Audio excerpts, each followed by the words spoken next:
You know that feeling? You're totally confident in your English, right up until the exact second a high-stakes meeting kicks off. Suddenly, your mind goes completely blank. Your heart starts racing, and those simple words you definitely know just vanish. Well, if this sounds painfully familiar, believe me, you are not alone. These professional situations aren't really just language tests. They're intense stress tests. Welcome to this explainer. I'm your host, and today we're going to fix that anxiety by building you a practical, reliable communication toolkit. We'll be focusing on the two foundational pillars that absolutely matter the most: confidence and clarity. Here's the game plan for building our 360-degree toolkit. First, the confidence mindset. Then, mastering business emails, navigating meetings, acing job interviews, and finally, building long-term confidence. Let's get right into it. Section 1. The confidence mindset. Before we even touch vocabulary, we got to knock down a massive psychological barrier. So many professionals stress themselves out trying to achieve flawless grammar or zero accent. It's a tangled mess of impossible standards. But the big paradigm shift you need to make is actually really simple. Clear communication always beats perfection. Your colleagues honestly just want to know, can this person share their ideas clearly? Simple English is powerful English. Let's actually hear the difference.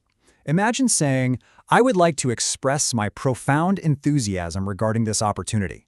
I mean, it's exhausting just to say it, right? It sounds super robotic. Instead, try swapping out those clunky academic words for a much more natural phrasing, like, I'm really excited about this opportunity.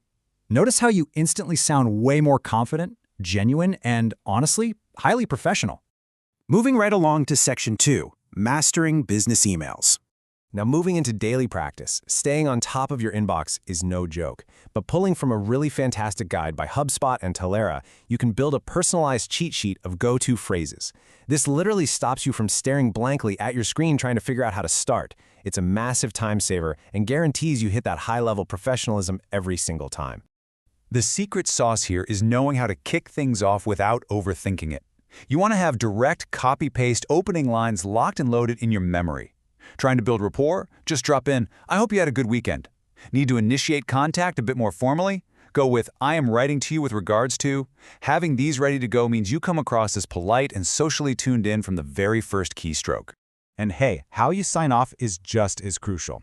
You never want to leave the other person guessing what the next step is. If you need a reply, looking forward to hearing from you soon sets a super clear expectation.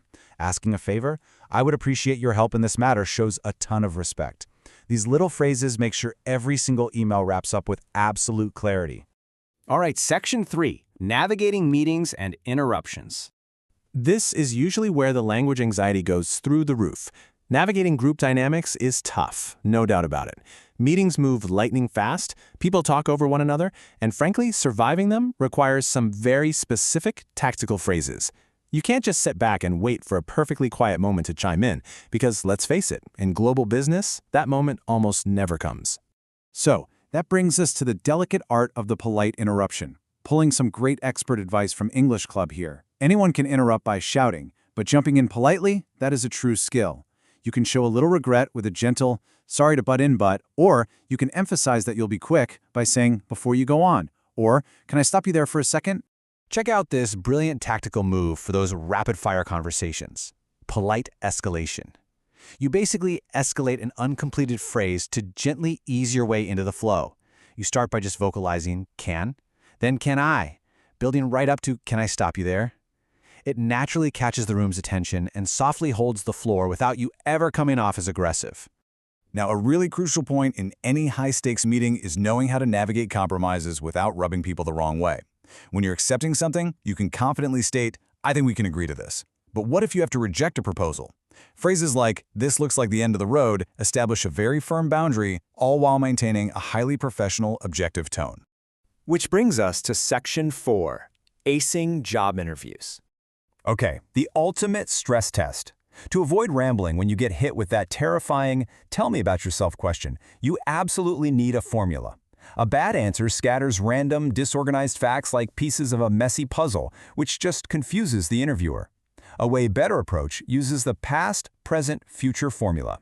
By laying out what you did, what you do now, and what you aim to do next, you instantly structure your thoughts. It keeps you totally coherent, even if your hands are shaking.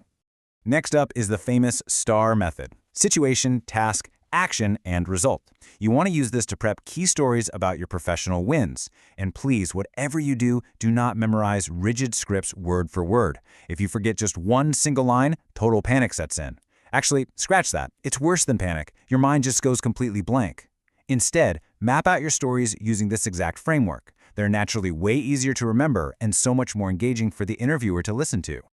I really want to emphasize something super important here. If you don't understand a question, don't panic, and never ever guess. It is 100% okay to stall for time. You can use polite phrases like, "Could you please repeat the question?"